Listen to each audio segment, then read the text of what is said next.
4 banners were placed over bridges, warning Peso Pluma to cancel his upcoming concert. They further stated on the banners that if he didn't, it would be his last because of his disrespectful tongue. I ain't gonna lie, I wouldn't have just canceled that concert. I would have canceled every concert I ever had for the next few months. This will be your last time to hit the Macarena to Peso Pluma.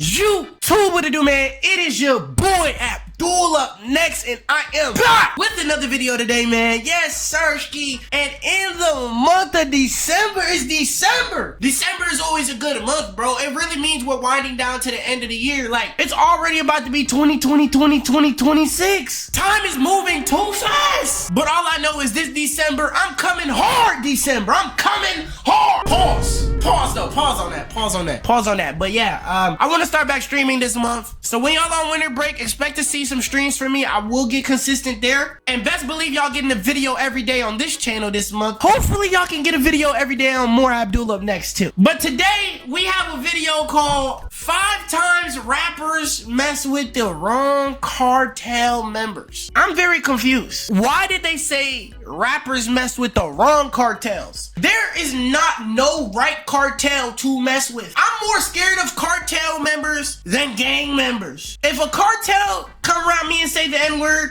and then say who gonna stop me, I'ma look around and try to find out who gonna stop them, because it won't be me. I'ma be real. Cartel is the only time. And I got a homie. He Mexican. I think he got them ties in his family, bro. He might see this, but I'ma just say it, bro. I seen he got like a family member in jail, prison. I hold back all taco jokes on him. It'd be so funny to pull a fried chicken joke, right? Imagine pulling like a taco joke around a cartel member. It's over. They're just different levels to criminals. They're just, they like terrorists. They not even criminals. Like this video before we even get started, man, and let's just get straight to it. September 10th, 2023. Mexican rapper Peso Pluma stood in front of a massive crowd of 100,000 people while he paid homage to the notorious drug lord El Chapo. This didn't sit right with the Jalisco New Generation cartel, and what they did next would haunt Peso Pluma forever.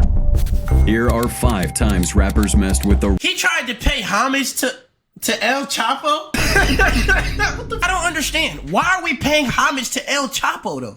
Just woke up one day and said, let me pay homage to a criminal. Motherfucker never would have paid homage to MLK. They would have never paid homage to Gandhi, but they pay homage to El Chapo. Alright. Mexican megastar Peso Pluma was on stage performing during the 2-day-long music festival in the nation's capital. However, during his performance, he held the mic towards the Mexico City crowd of an estimated 100,000 people as they sang the initials JGL in unison. This was a reference to Joaquin Guzman Lora, alias El Chapo. Pluma's homage to the incarcerated drug lord El Chapo may not have held significant meaning for him, but to the Jalisco New Generation cartel, it resonated deep. They sitting there like the military. The only time you see this many people standing next to each other with straps? Call of Duty. This look like Nuketown. But being born in and around violence, Peso wasn't about to get himself trapped in the middle of any animosity, so he found his own sound and had a major breakthrough across the borders of Mexico in July 2022. Genesis, his 3rd studio album, made its debut on the Billboard All-Genre Album chart at number 3. Yeah, that's cool and all, but where's the part where he messes with the wrong cartels? His position ever for an album of regional Mexican music, along with getting billions of streams on Spotify. I really Pretty can't, impressive, right? I don't know, bro. There's something about this Peso Pluma guy, bro. First, I seen you with that Spider-Man chain. Grown-ass man with a Spider-Man toy on his chain. But do you have an Edgar mullet? Do you have an Edgar mullet for a cut? You gotta go. You gotta go. You gotta get the hell up out of here, buddy. This is a disgusting cut. This is an atrocious article of haircuts. This is the type of haircut, if I was your barber and you asked me to give you this, I would have said no, nigga. Pretty impressive, right? Well, yeah, but at the same time, Peso Pluma glorified El Chapo in a few songs, and it got him into a lot of trouble. In the song Siempre Pendientes, which translates to Always Ready, Pluma sings in first-person style about the life of a Sinaloa cartel member who guards El Chapo. This didn't sit well with the CJNG, who felt Pluma was using his rapid rise in the music industry to glorify their #1 rival. So, they decided to send a warning. September 12th, 2023. 4 banners were placed over bridges in the city of Tijuana, warning Peso Pluma to cancel his upcoming concert in the city on October 14th. They further stated on the banners that if he didn't, it would be his last because of his disrespectful tongue. I ain't gonna lie, I wouldn't have just canceled that concert. I would have canceled every concert I ever had for the next few months. This will be your last time to hit the Macarena to Peso Pluma. If you would have thought you was gonna be able to hit the Macarena, what dance they be doing this Macarena? Hey, Macarena. Matter of fact, we all just paying tribute. If they tell me to cancel my concert, I'm canceling it. I'm canceling it, bro. And I'm coming full front and I'm apologizing. Cause they different, bro. They be having stuff you didn't even know existed. Like the type of weapons the cartel uses be the only type of weapons you see in Fortnite. Like they use supply drop loot. You know the golden treasure chest? You know the treasure, not the regular chest in Fortnite, the chest where you know you got some good That's their common loot. I would have just apologized. Now at the time, Peso Pluma was in the US rehearsing for his MTV Video Music Award performance the following day. But if we're being honest, Peso Pluma isn't the first artist to sing about El Chapo, so what makes him an enemy of the CJNG? Well, for starters, Peso is one of the biggest Mexican artists right now. He's got over 11 million followers on Instagram and his songs are now a favorite amongst Americans and the Western world. On the other hand, Tijuana has been a major place of conflict for cartels. Never heard a song. The city near the border and its nearby areas have been disputed territories for a long time. They're often called plazas when talking about which criminal cartels control them in Mexico.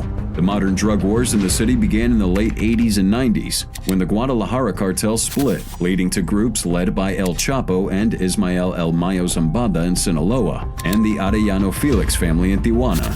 Power in Tijuana shifted between different factions that emerged from these initial groups over the years. Recently, other criminal groups have also moved into the region, with the CJNG being one of the most prominent. To put it into context, Tijuana consistently has one of the highest homicide rates in the country, as various criminal organizations continue to vie for control. Now, what this simply means is that Peso Pluma holding a concert in this city while paying homage to El Chapo and the Sinaloa cartel in his songs would be undermining the CJNG. Okay, now with some context, it's making sense. I'm not gonna lie. I don't think the cartel is wrong. Usually the cartel be wrong in these videos and I be trying to act like the cartel not wrong. So you never know. They crazy. I don't have to see them in my dreams. Maybe they don't have to snipe me next. But the cartel actually right, bro. This is like NBA Youngboy going to Chicago and playing I Hate Youngboy, playing the diss track. Peso Pluma, that's your fault, gang. That's your fault, and I'm on the cartel side, bro. If we have to spin on you, let me know. Number 3. Mr. Yosie Locote. I've seen Mr. Number 4 before, y'all. April 19th, 2018. The body of 42-year-old Mexican rapper Mr. Yosie Locote. I hate to be that guy, but why he got on a fake jersey, though? Los Angeles Laker? Hey, buddy, where's the S? You gotta go! Was dumped in an empty lot in the western city of Guadalajara. A screwdriver was into his chest with a note from the cartel that orchestrated his the CJNG. A screwdriver! Oh! Not only are they the cartel, but they handy manny with the death. A screwdriver? Who you think you is, Handy Manny? Now this guy over here got in trouble with an extremely dangerous cartel without even being Mexican. He was born in the U.S. on January 20th, 1976 in Bakersfield, California. However, along the line, Mr. Locote found himself in the city of Guadalajara, Mexico, where he joined a street gang and also delved into rap. My Mexican friends in the building would definitely know his 2 iconic songs, Palazos and Esto Es En Serio. Now these were the songs that put him on the map as one of the biggest rappers in the country. He was an OG in the game. He rapped about his experiences on the street in a very honest way, kinda like Mexico's Snoop Dogg. And I mean that in a very good way. But the biggest mistake he would make during his life is associating himself with one of the CJNG's biggest enemies. And no, it was not El Chapo or the Sinaloa cartel. It was the hardened criminal and drug lord El Cholo. Golly! Everybody they enemy. El Cholo, El Chapo, Papi Chulo, Champagne Poppy. I wonder if they ever just thought about, you know, peace. Stop the violence. Do they ever just sit down and be like, you know what? I have a dream. Like, all y'all think about is beef. Y'all don't ever just want to sit back, watch football, watch some soccer maybe. Like, come on, Stranger Things just came out. Y'all could sit down and watch Stranger Things together. Now, before I say anything else, I want you to really understand something here. Mexican street gangs, mafiosos, and cartels all operate different corners of the criminal underworld.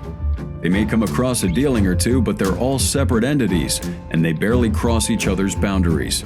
However, when they do, things get heated, and people die. And that's exactly how Mr. Yosie Locote found himself.